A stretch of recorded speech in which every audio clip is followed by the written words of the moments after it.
Our last speaker of the evening, Yeti. And Yeti is an amazing individual. At the age of 5, she had meningitis, and this made her blind, but this hasn't stopped her from achieving amazing things. She is a human rights lawyer, she is a disabilities advocate, and she also won the Right Livelihood Award in 2017 for acknowledging all of the things that she's doing. And I can go on and on about the incredible things, but I will let her share her story. So Yeti. Thank you, everyone. And I am so honored that I'm being part of this, honestly, not theoretically, but practically distinguished list of speakers. And the most powerful, the most difficult job to do is to speak after all these amazing speakers. So bear with me. First, I really feel very honored for being needed to speak at this event. Because for me, the greatest need is to be needed. And when somebody tells me that they need me, I feel honored. Because it's a daily experience that quite so many people are not needed, though they want to feel needed. They want to feel wanted.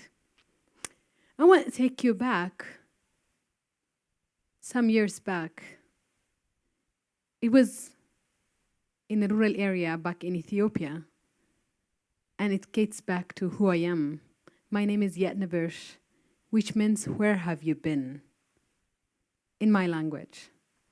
I'm called so because my mom gave birth to me when she was 14, though she was married when she was 11.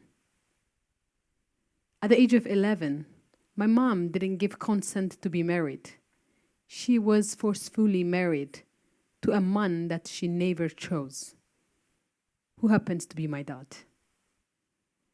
Their marriage didn't end longer. They divorced 3 days after my christening. That was because she was not requested if she was willing to do.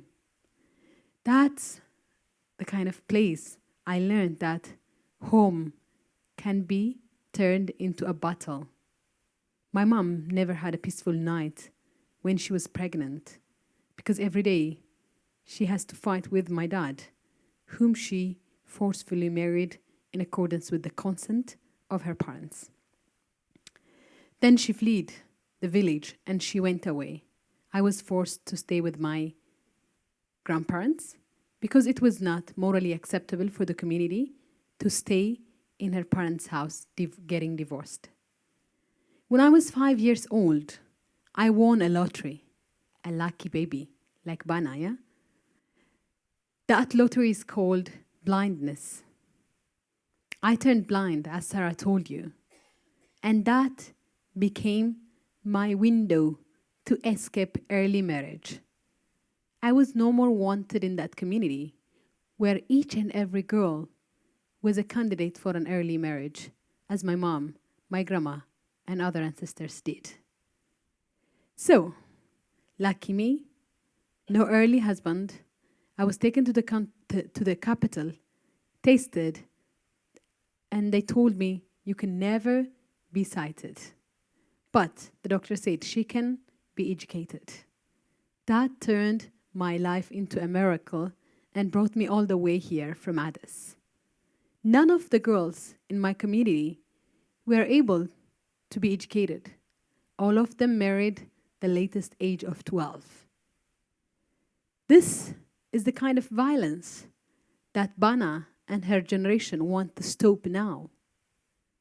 However, I want to show you another reality in life where I call myself that I am a billionaire.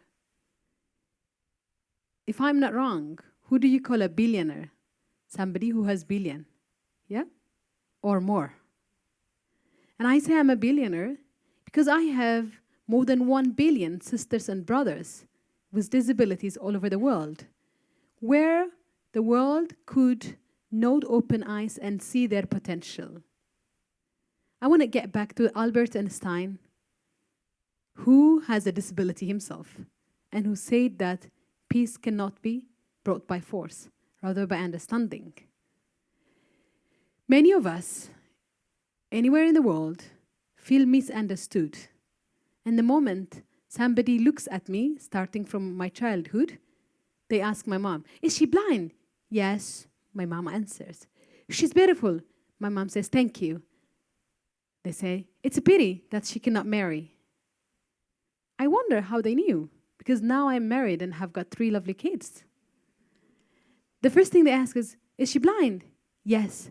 "Oh my gosh, sorry, I didn't know." And my mom says, "It's okay. It's okay that you didn't know." "Yeah, it's a pity that she's going to be a burden." My mom said, "It's okay, she will live until I live." And my mom, unfortunately, passed away when I was grade 11. And she didn't see all the fruits of the tree that she has planted and watered for age. My mom, her dreams were my goals. Her victory was my growth.